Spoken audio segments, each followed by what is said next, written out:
Manny Pacquiao is a living legend. Over a long and exciting career, Pacquiao has thrilled and inspired countless fans with his unique, aggressive style of boxing. Along the way, he's become the only boxer in history to earn a championship belt in 8 different weight classes.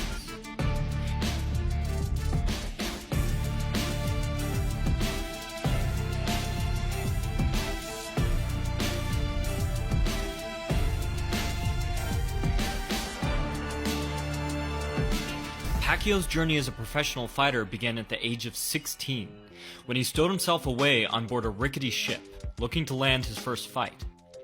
Having grown up in extreme poverty, Pacquiao's mother could no longer afford to feed him, and he was intent on making his way in the world as a boxer. Pacquiao soon grew a reputation as a ferocious junior flyweight, who dominated his opponents with sheer aggression and willpower. Despite his blazing fast speed and incredible left hand, Pacquiao's lack of experience regularly landed him in compromising positions.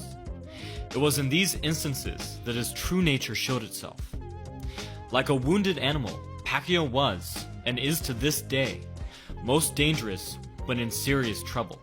Where many would have faded or wilted under pressure, Pacquiao has always fought fire with fire. But thankfully, Pacquiao has continued to learn and evolve as a boxer, cultivating one of the greatest fight IQs in combat sports. Here's a quick but poignant example of Pacquiao's intellect. Here, Pacquiao's opponent keeps him at arm's length by controlling his head. This may seem a small point, but entire fights have been won or lost by this tactic. Pacquiao assessed the situation and created a solution in seconds. Identifying the weakness in his strategy, Pacquiao threw a hard lead hook at his competitor's exposed ribs. He would go on to finish the fight, not 10 seconds later. This is the kind of split-second decision-making under intense pressure that sets high-level fighters apart.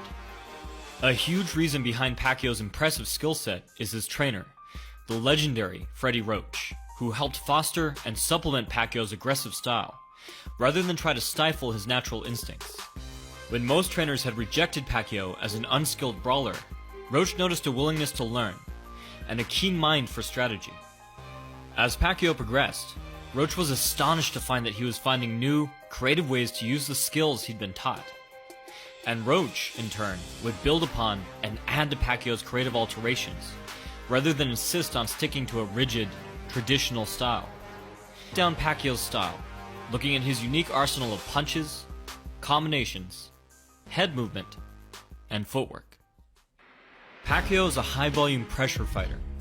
His punching output alone can overwhelm his opponents, resulting in death by 1,000 cuts. To land these punches at all, Pacquiao higher weight classes, fighting opponents far taller with huge reach advantages. For a southpaw like Pacquiao, closing the gap is even trickier. In an open stance, with one fighter's left foot forward and the other's right foot forward, the lead hand and foot of each fighter tend to get in each other's way. Navigating around them is an art form all of its own. Because of this, many southpaws will ignore their jab and instead try to stifle or work around their opponent's lead hand, so that they can land rear hand power shots. But an aggressive fighter like Pacquiao is loath to give up half of his arsenal, and one of Roach's major aspirations for Pacquiao was to give him a lead hand on par with his terrifying left hand.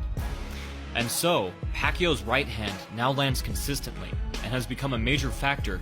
Pacquiao has a variety of techniques and setups.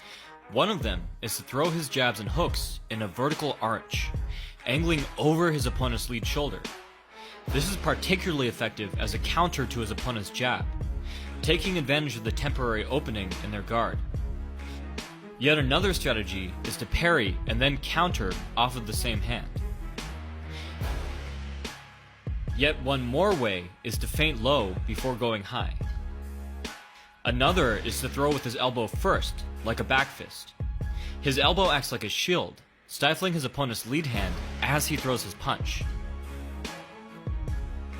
This works especially well when Pacquiao doubles up on his jab, which allows him to safely cover enough distance to land his cross. A great oddity of Pacquiao's is that he regularly throws his jab with his fist vertical, neglecting to rotate his shoulder. An advantage to this is that it helps him to pry apart his opponent's guard, wedging an opening for follow-up punches. Pacquiao supplements and increases the effectiveness of all of these variations by stepping left, placing his lead foot on the inside of his opponent's. Some more informed viewers may be surprised by this, as much has been made about securing the outside foot position in an open stance. But this is missing half the picture and eliminating half the possibilities. Pacquiao is an expert at dominating exchanges in both foot positions. By placing his foot on the inside of his opponent's, Pacquiao shortens the distance of his jab and aligns his lead hand down the center line. A common adage in boxing is that a fighter who has their rear foot on the outside holds the advantage, but this is largely dependent on upper body position, foot angles, and distance. From this position, Pacquiao's jab will beat an opponent's cross. His lead shoulder and elbow can shield him from lead hand attack, and he can easily duck under, smother, or counter rear hand attacks. Roach actually considers moving inside to be more defensive in nature. But what about Pacquiao's own rear hand? Shouldn't his cross and rear hook be rendered ineffective? Usually yes, but Pacquiao's athleticism allows him to pivot off of his lead foot, lets him throw powerful rear hand attacks in the same way that a martial artist spins to throw a roundhouse kick. The textbook defensive footwork in boxing is to pivot away. Pacquiao's ability to follow his opponents as they pivot and attack with his power hand at the same time makes him one of the most fearsome pressure fighters around. If his opponent squares up and presses forward, even better. In this scenario, Pacquiao is in an ideal position, deep enough inside to perfectly line his left hand. Now let's take a look at the other half of the story, and see how Pacquiao dominates on the outside, and how he's turned his leading cross into one of the most iconic and recognized moves in boxing. Disguising his intention with in and out pendulum steps, Pacquiao will load his weight forward and lunge in deep to the outside, even shuffling into his cross to cover more distance. Actually, Pacquiao's center of balance is so far past his base that at times his shuffle will turn into a skip. The question is, how to keep safe when throwing such a blatant attack? A common saying in martial arts is that when you're not moving your feet, you should be moving your head. So Pacquiao employs rhythmic, side-to-side head movement, not only as a way to stay safe, but also as a way to disguise his entry. Pacquiao conditions his opponents to expect this preparatory motion, dulling their reflexes and easing the initiation of his attack. Pacquiao will set up a predictable tempo intentionally, hoping to draw his opponent's jab. He'll then dip even further outside and step in deeper to counter.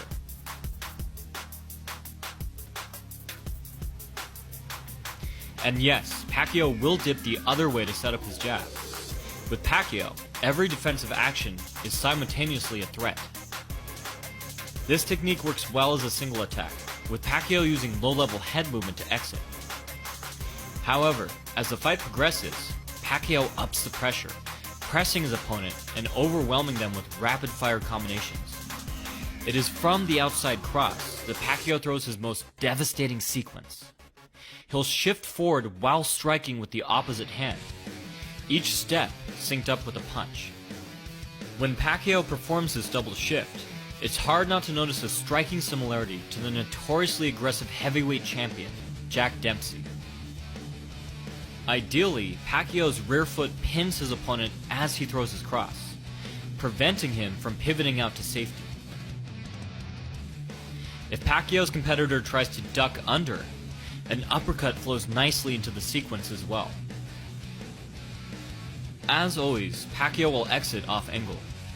Occasionally, he'll take the traditional way out and move outside. But Pacquiao is most devastating when he exits inside and throws a jarring, raking hook to leave at a defensive angle.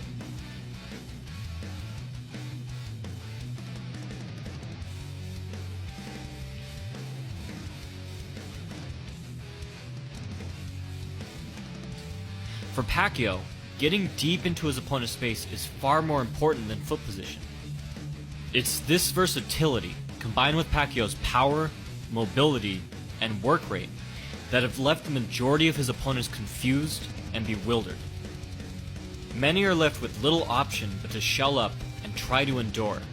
But as mentioned before, Pacquio is highly proficient at breaking through guards and putting together rapid-fire combinations. Some hardier competitors do go for broke, fighting back and welcoming exchanges as a way to perhaps turn the fight around. This can be a very viable strategy, as many pressure fighters are terrible fighting off the back foot. But Pacquio isn't one of those. Some of his most spectacular KOs occurred while he was under intense fire. This is in part due to the fact that Pacquio is adept at rebounding off of his back foot, turning a retreat into a quick forward advance, and catching his opponent as he charges full speed into a punch.